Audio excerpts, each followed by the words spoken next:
Hi, everyone, and welcome to Lurking for Legends, a live video cast where we talk with people from all walks of the publishing industry. I'm Christie Stratus, historical suspense and historical fantasy author, and my awesome co-hosts are epic fantasy author Richard H. Stevens and science fiction author David M. Kelly. So Lurking Right. for Legends is an interactive broadcast, and we encourage viewers to chime in on anything you hear in the show, comments, leave your questions for our guests, anything like that. We love hearing from you, and our guests always love answering your questions.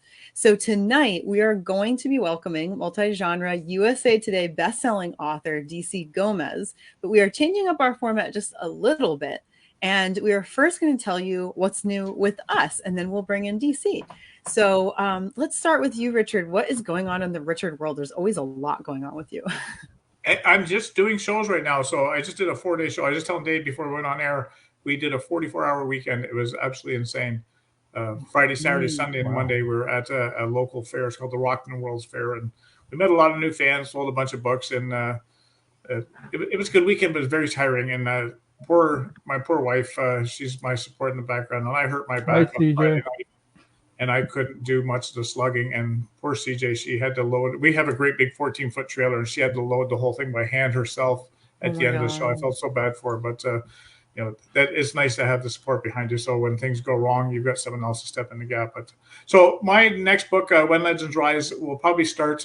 Maybe not this week. I'm starting to upload everything in Ingram Spark properly.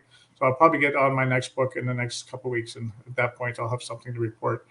This weekend, I will be in Hamilton. For anyone who is in Ontario, I'll be at the Hamilton Germania Club at a pop culture Comic Con. I'll be selling my books from, I believe it's 10 till 4 or something like that downtown Hamilton. So that's what's new with me. Mm, very cool.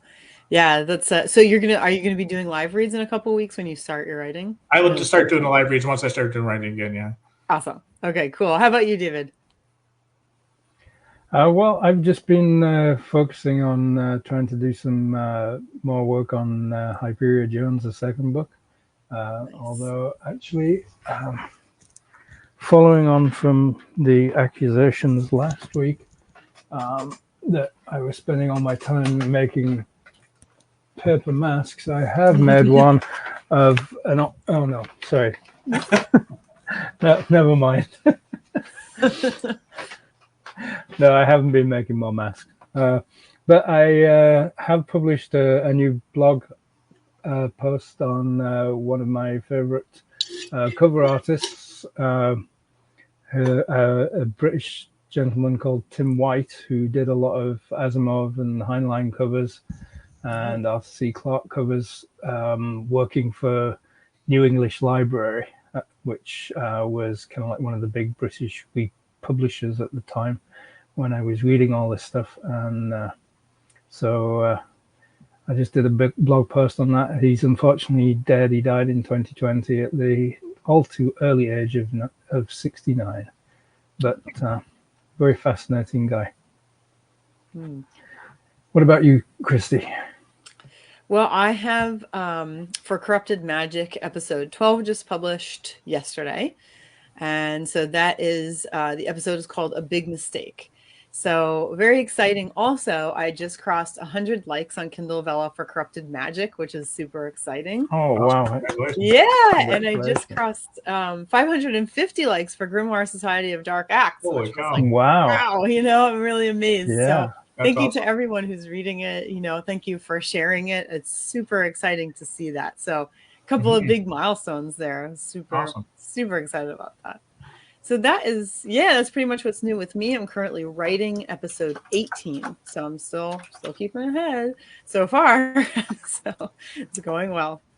That's So awesome. I think that we are good to go now. I'm excited to bring on our guest, DC Gomez. Let's talk to her now. Great to have you here, DC. Hi, Hi, DC. Hi, everyone. DC. Thank you so much for having me. I'm excited to be here with you guys. Definitely. We're so excited to have you.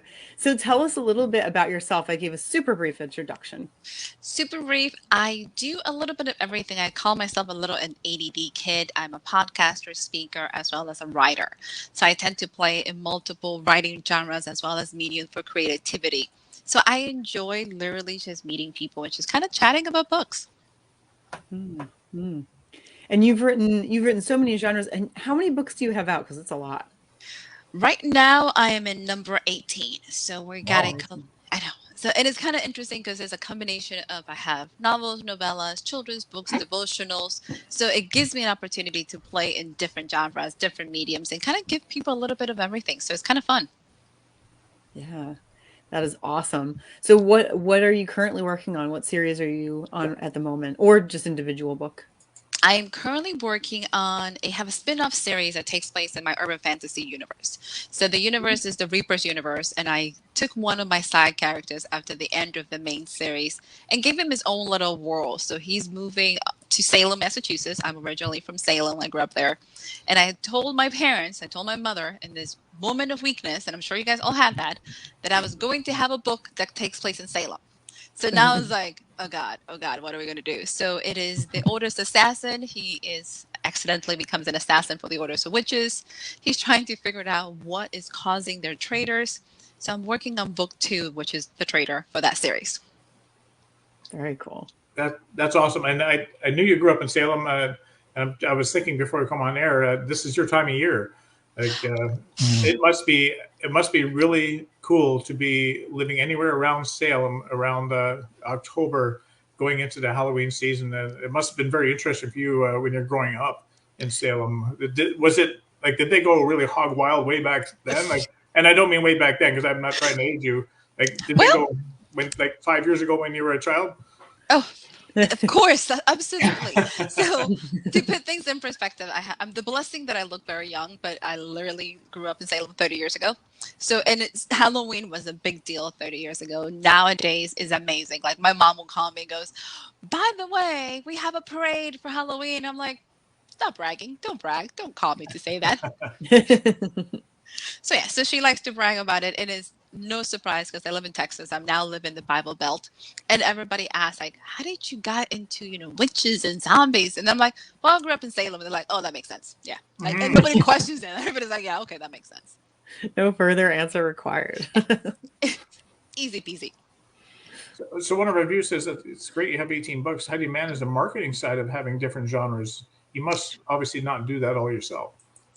One of the things that I had to learn very early on, because I write in so many different areas, is that instead of trying to market to genre or to the market, I market more to the brand. So what most people can expect when they pick up a DC Gomez book, and it sounds kind of weird talking about myself in the third person, is that you're going to get quirky characters, you're going to get action, you're going to get adventure. So I try to create that brand more or less instead of trying to create a specific marketing campaign.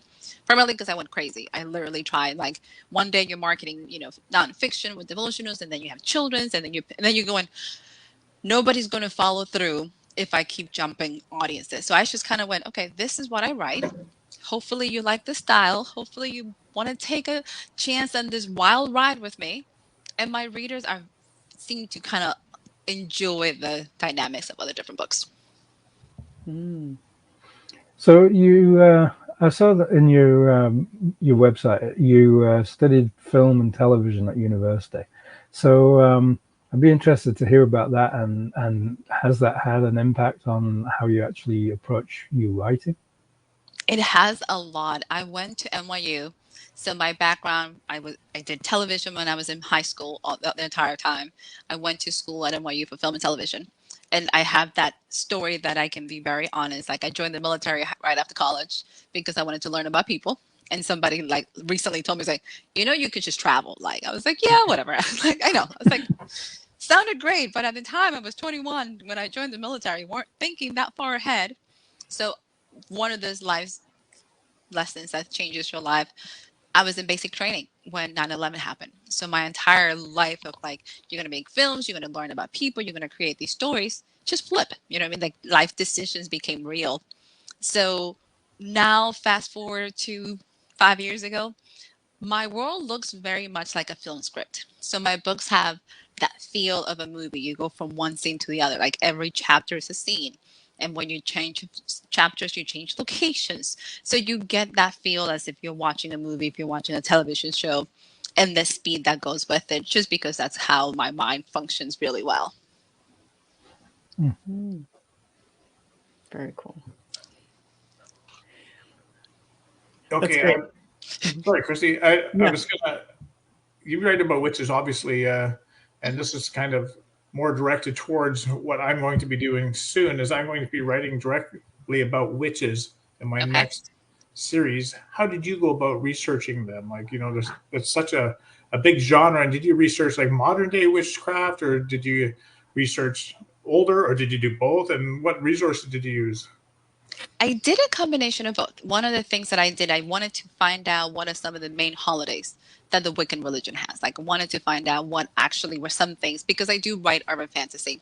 So some of the things have to be very within the environment as well. You can pull and you can create and you can go crazy in some stuff, but with urban fantasy, you still have to have, the environment. So I looked at main holidays. I looked at what specifically is celebrated, because I tried to match some of the main events in my books to main events that could correlate to that, just to create a trigger point in terms of the magic. Like, some of our, solstice will have more power than others. So I looked at that.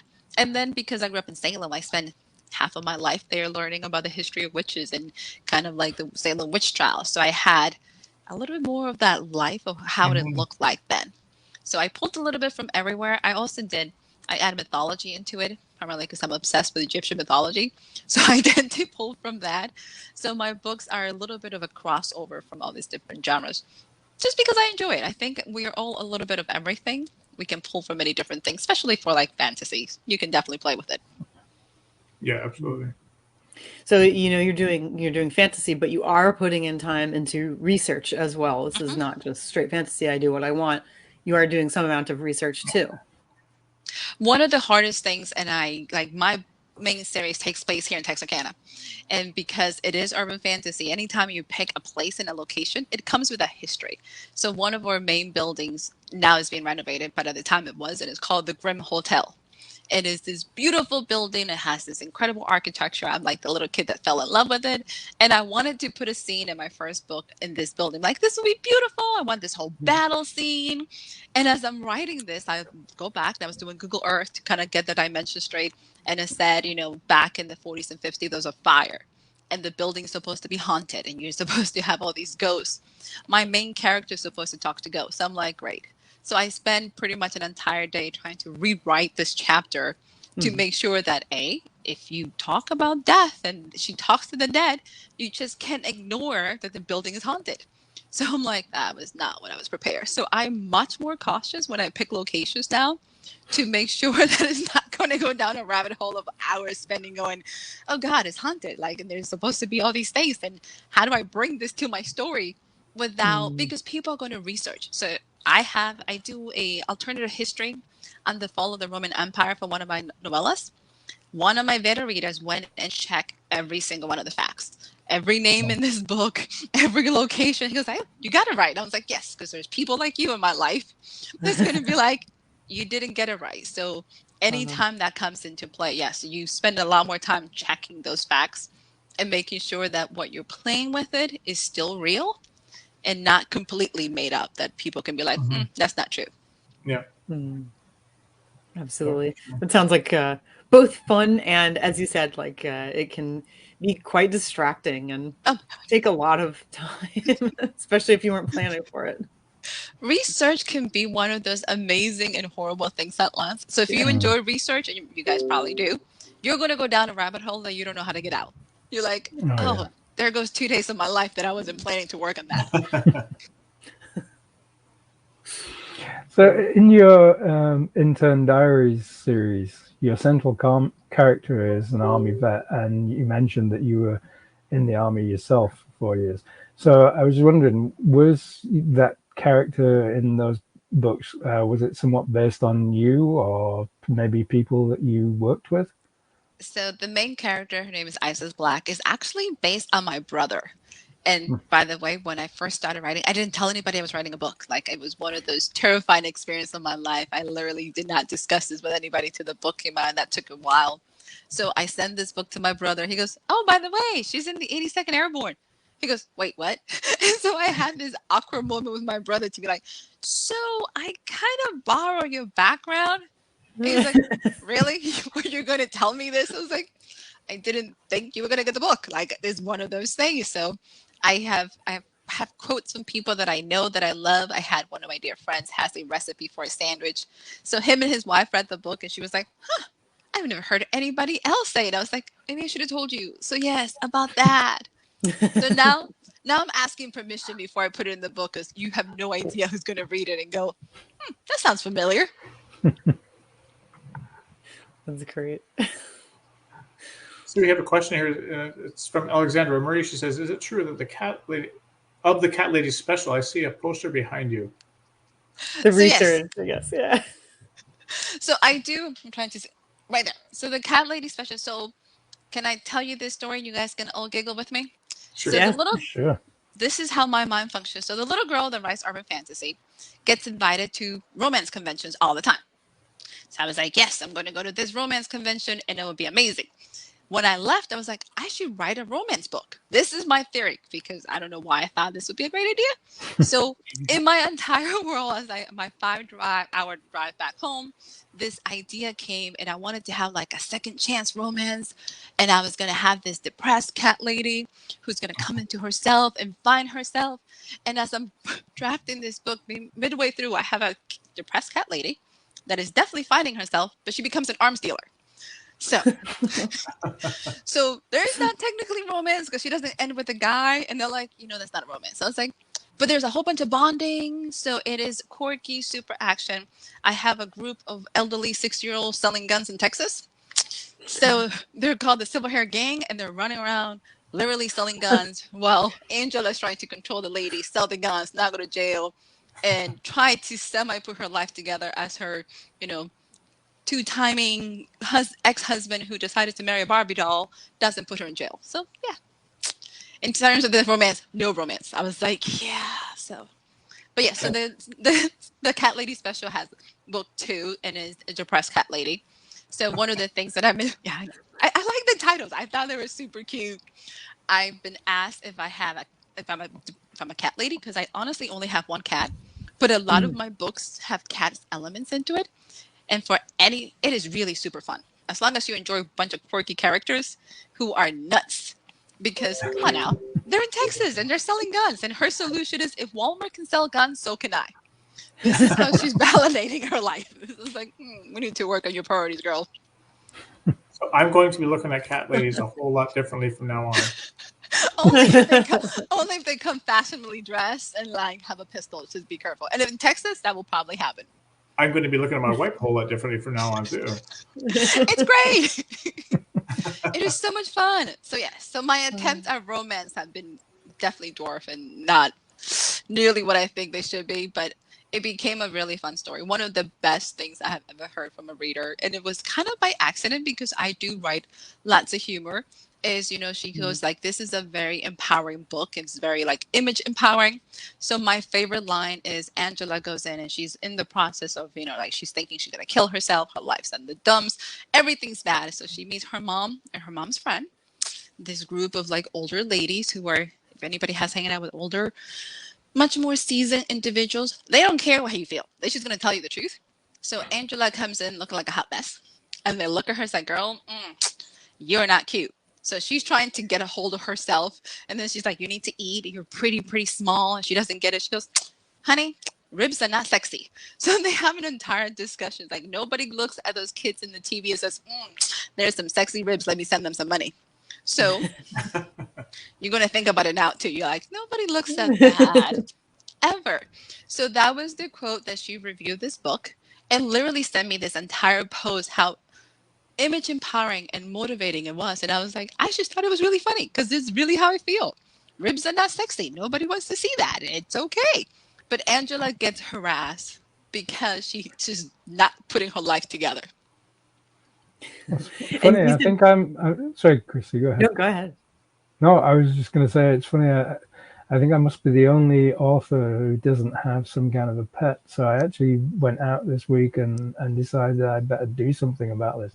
So I got myself a new one. It's a tribble. Oh, I was like, what is that? So Oh, I've joined the fraternity of author pet owners. It's a bit vicious, though. I haven't got it fully trained yet. I like it. Sorry. I like it. Yes, you needed a pet. That's a good one. It's the perfect one. See what happens when you live that far up north? Yep. At I least it expect won't that to freeze to make. death. Yeah, I exactly. Yeah. expect to see that in some of our live reads too. He'd better make an entrance. I want to see that. It'll probably be up here. Yeah. Oh It my could be. God. There you go. Aw, Awesome. it's gonna fall We're in the happy back. now. Yeah. So, DC, I'm just going to turn this a bit more serious because I know one of your passions is helping those around you, and I know you do motivational stuff as well, which is really cool. And you help them overcome their self-limiting beliefs. And as an author, I think most of us suffer anywhere from a mild case to a severe case of imposter syndrome on any given day.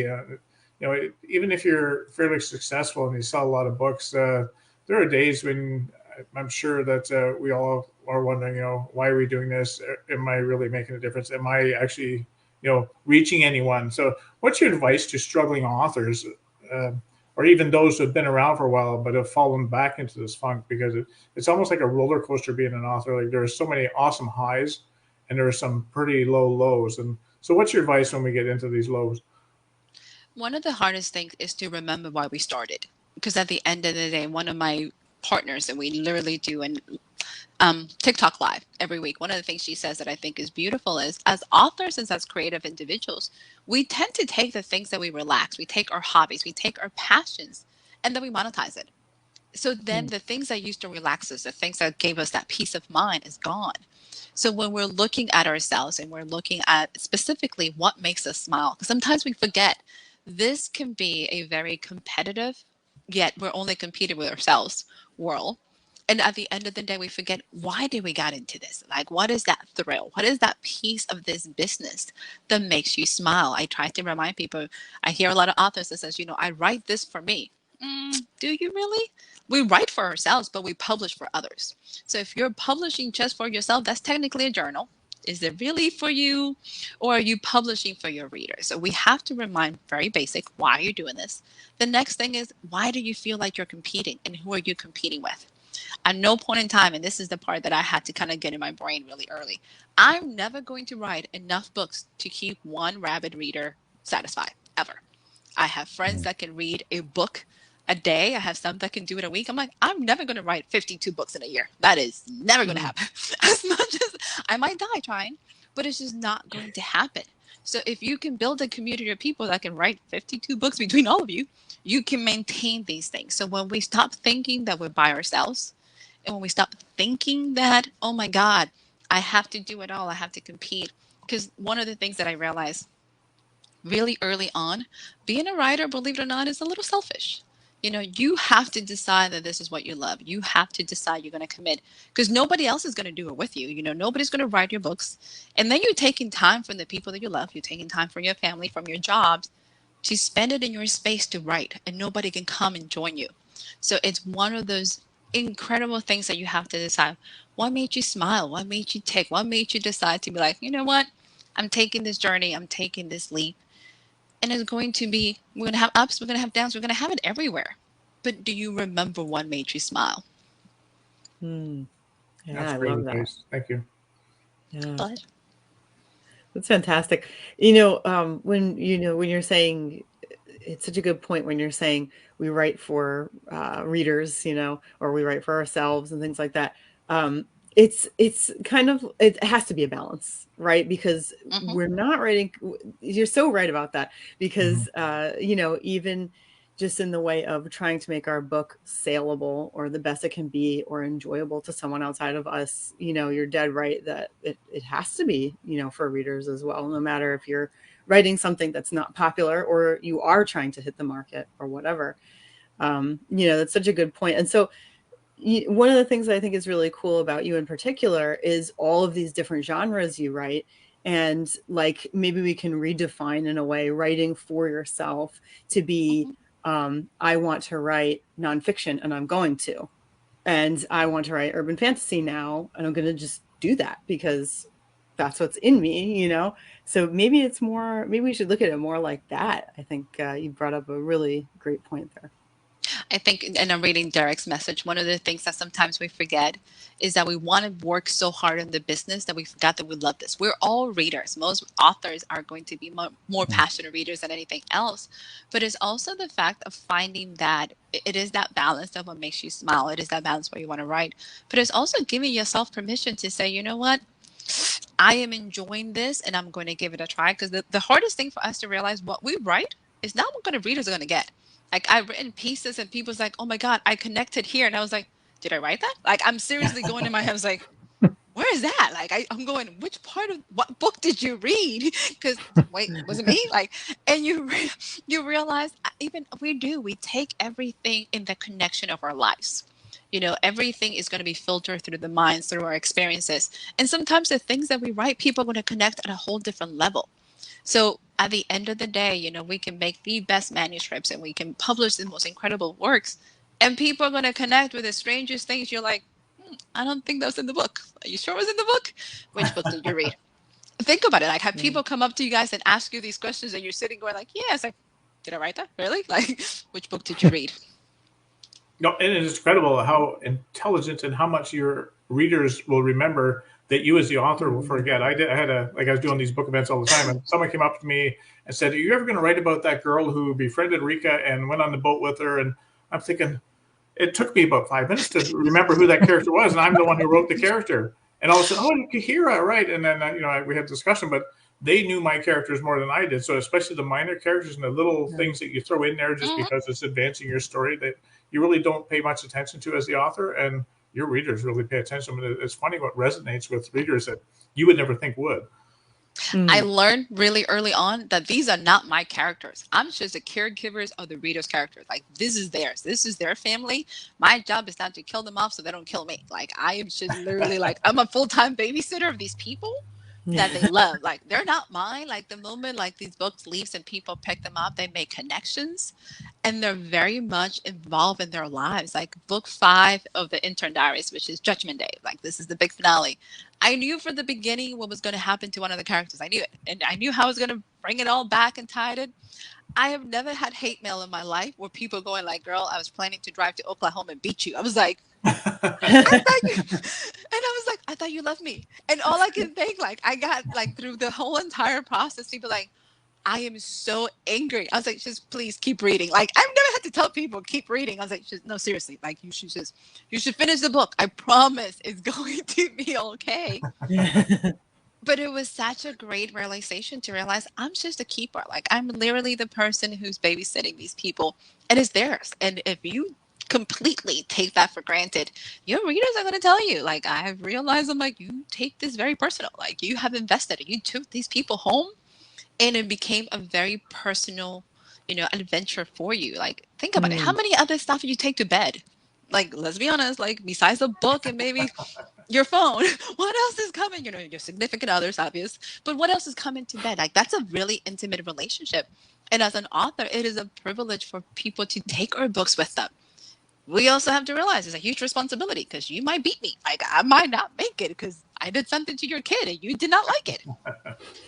I love that analogy that once you write about the characters and they take them home, they're not yours anymore. They're theirs. That's amazing. That is so true. Very true. Yeah. A comment from Derek saying, all I'm saying is the world needs more Dark Victoriana by Christie Stratos. Yes. Thank you, Derek. Grateful. That's sweet. So are you paying Derek there, Christie, or what's going on? I'm not, actually. I should. I'm not. So when the readers connect more with the character you didn't expect. Exactly. And that's what that Kahira was, what I was talking about just a few minutes ago. That they connected with Kahira. And I have no plans for her anymore. Like, she was just this instrument to get the main character from one spot to one seaport to another. And as much as I love making her quirky and everything else, I have no plans to make her go anywhere else. And this person wants a story about Kahira. I didn't know what to tell them.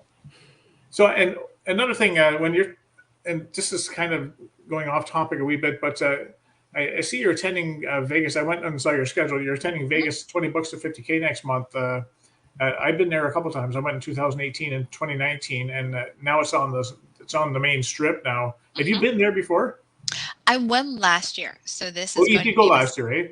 I did. So I did go last year. It was probably there's very few events for authors are meant specifically for our craft. We do a lot of events all the time in terms of selling. You do a lot of events to promote. This is one of those things that to me became very family. Like everybody was very welcoming. Everybody was very embracing. The one thing I was very surprised because, the convention is 20 books to $50,000. I met more people who are not interested in that. They wanted to write a book a year or two. And you're going, huh. So it was really refreshing to realize that every author is in their own path.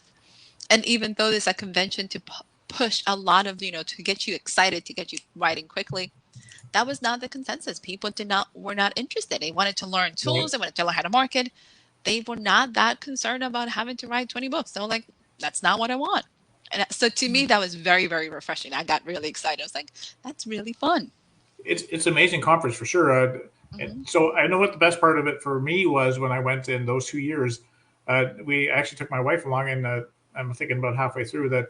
I don't know if I want to spend the money to come back here next year. And she said, "We're coming back next year." Like so, she's not the author, but she saw the benefit of this, and so we went back in 2019. But what did you find was the best part of the conference for yourself? We got some really big hitters at 20 books to 50K. Like they make big money, but and they have all these awesome panels and stuff. But what was the best part of the whole conference for you? Was it the panels or was it the interaction afterwards? For me, I have made really dear friends from it. So I actually volunteered to be in the AV team. So Right. Yeah, as I saw that.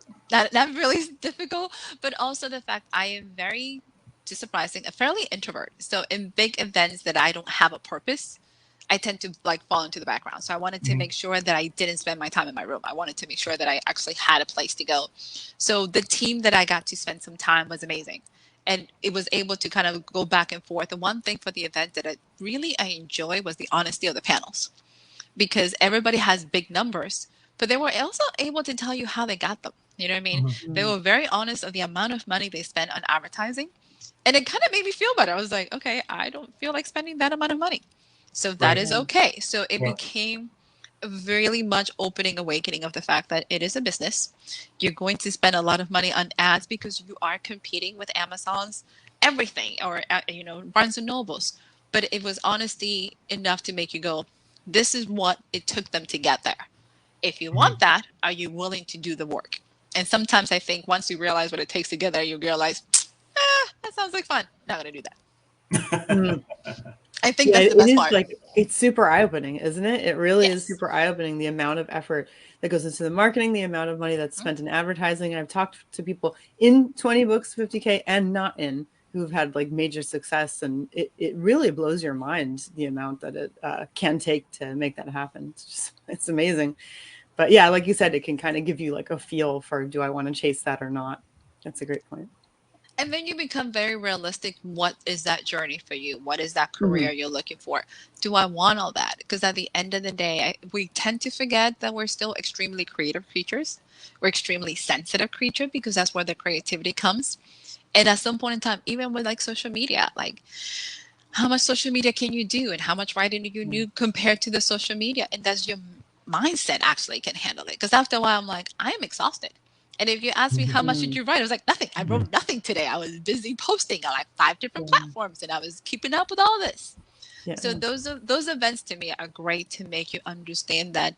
And last year was big about self help. Like I think we had tons of panel members talking about mental health, but we're talking about self Mhm. help, self care, because sometimes we're all like, okay, you got to go, go, go. And you're going, how much can you sacrifice for this? Because you are sacrificing time, you're sacrificing money, you're sacrificing your family. Are you taking care of you? One of the things one of the panel members that talked about is we all talked about, you need to write the whole book and then edit it. I'm that kind of person. She goes, it doesn't work for everybody.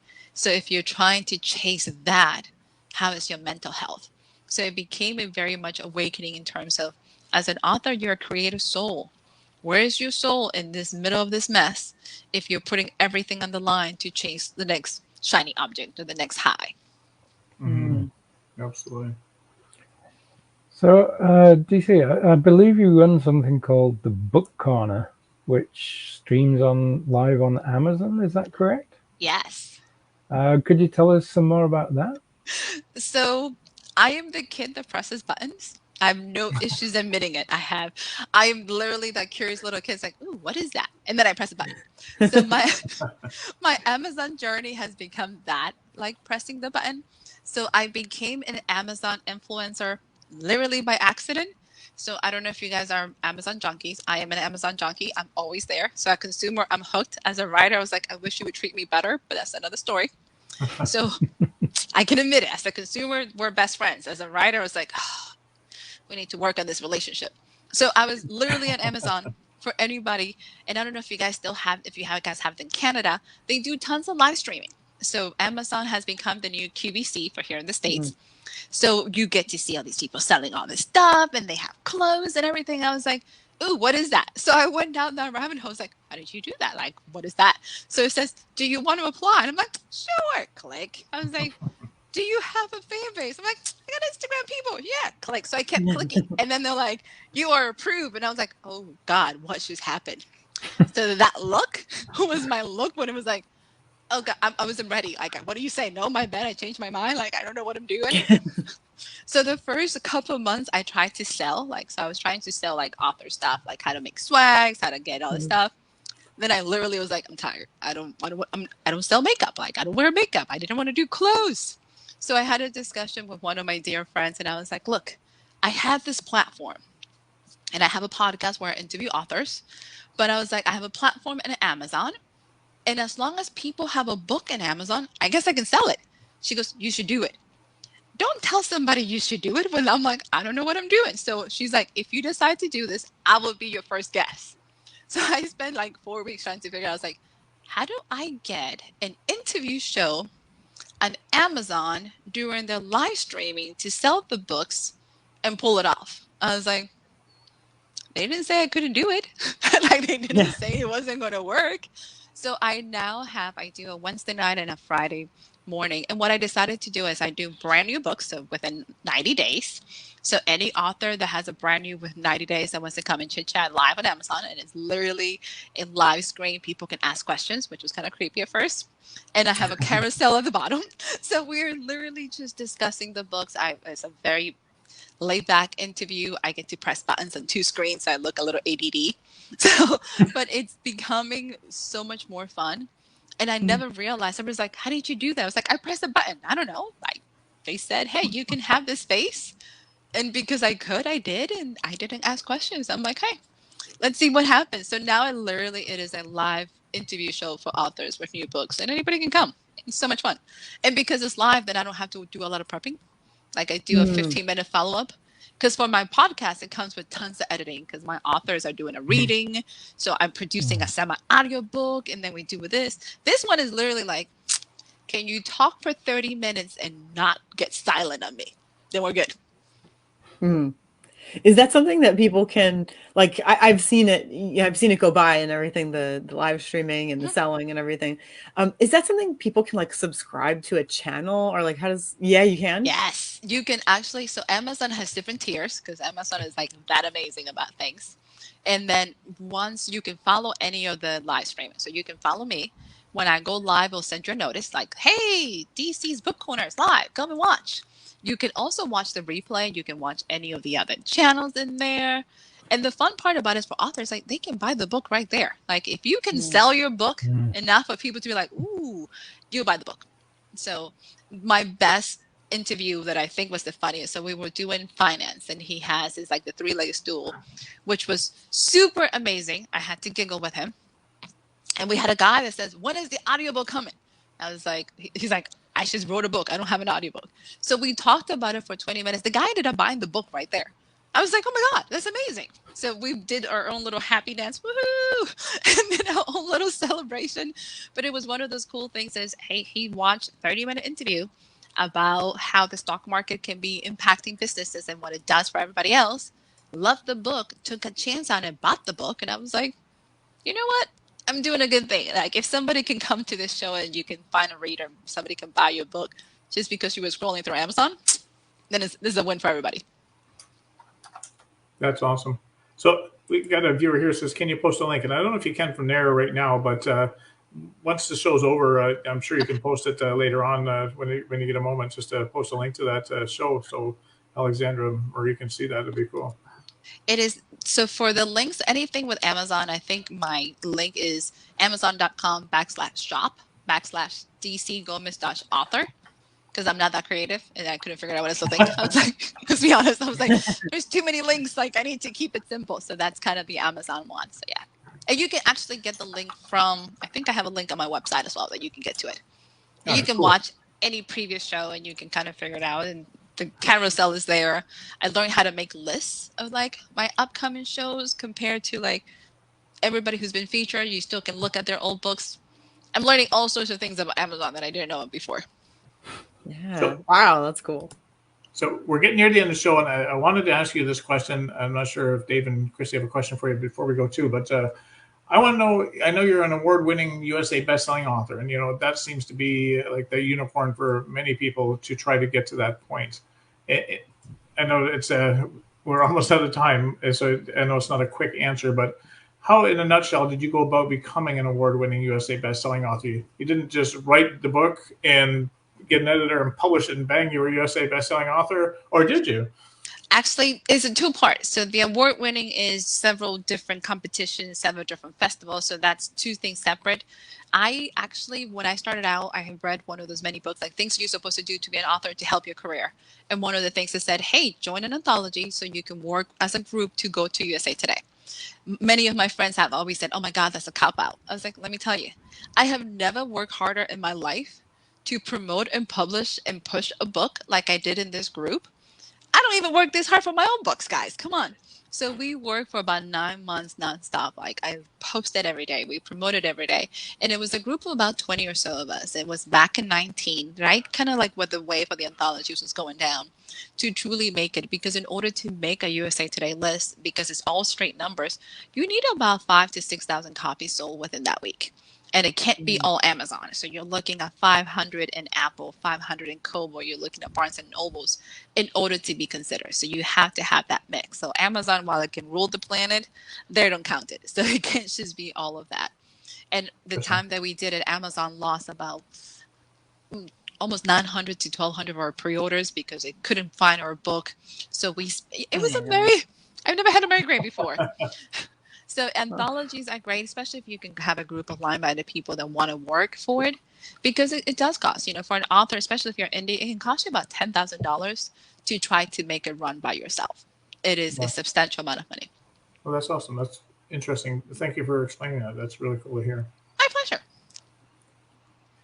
So, Dave and Christy, do you have one last question? What's that? I've got one. Yeah, go for it. We're coming up to Halloween, so what's your most memorable Halloween costume that you've ever worn? I am really, really boring when it comes to Halloween costumes. I think I was... Me too. I am so boring. Like, I usually go with the witches, primarily because I love witches. I always dress as a witch. One year I tried to be like a sexy vampire. I couldn't breathe all night. So I'm like, I'm giving this up. Like, we're not going to do that again. That was way too much work. So more of a traumatized costume than it is like memorable. I was like, yeah, that was not a good idea. I can't believe, Dave, that you have boring costumes. You proved that last week. You've got some amazing costumes. No, I don't. Can't get away with that one. That spider was like the best I've ever seen. We did some live. Sorry, DC. You probably had. Yeah, I was like, what happened? We do live reads once a month, so we bring authors in and we live read for them, and we dress up. Boris is still here. Spider in this one book, and this was his costume for our live read last week. I'm so glad. That's so cute. Oh my God. That is amazing. Boris is still here. I had a great big smile on my face for like 45 minutes straight, just seeing Dave in the spider hat. Yeah. I love it. Oh my God. How about you, Chris? You got anything else before we go? I don't think so. I think that's it. It has been so nice talking to you, DC. Anna, I think we both know Anna Applegate, and she was saying that we were going to have a great chat, and she was absolutely right. This time went like nothing. Oh my goodness. It did. It sure did. I am so grateful. Thank you so much for having me. It's always so much fun to chat with authors. Obviously, I got like 2 programs just so I can chat with authors because I'm a little kid who loves books. So authors is like, I'm officially like fangirl. I was like, oh my God, I get to talk to more authors. This is great. So I'm extremely grateful. Thank you. No, thank you. Thank you. And Thank you. just before we go, next week's guest on on Looking for Legends. He's going to be perfect for this time of year. Mark Leslie is a writer of Twilight Zone. And if DC, you probably met Mark Leslie Lefebvre at 20 Books and 50K. He sometimes he works for Drafted Digital, and he sometimes does some discussion panels. So Mark Leslie is a writer of Twilight Zone style speculative fiction, dark fantasy thrillers, and horror. He sometimes travels to book events with his life-size skeleton companion Barnaby Bones. And Dave and I have both seen Barnaby. We have. Mark's done. He does some things up in Dave's hometown when we do Comic-Cons up there. So Mark's such a great guy, and he's so helpful, and he's so personable. He enjoys giving people chills and thrills with his writing. And when he's not writing or reading, Mark can be found haunting bookstores, libraries, or local craft beer establishments. If you have questions about craft beer, Mark is the guy to talk to. If you're at 20 Books, so ask him to buy you a craft beer when you see him in November. Yes, and he will do that. Mark lives in Southern Ontario with myself here. And anyway, I'm looking forward to speaking with Mark next week. He's going to be amazing. So thanks again, DC, for spending some time with us tonight. Great to have you. Thank you. And I need to speak to Caroline about her aversion to cats. We now have something to discuss. So as soon as I sign off, I'm going to see if she's an arms dealer. So for Christie, Dave, and myself, we hope you have a magical week. And until we meet again, take good care. Good night.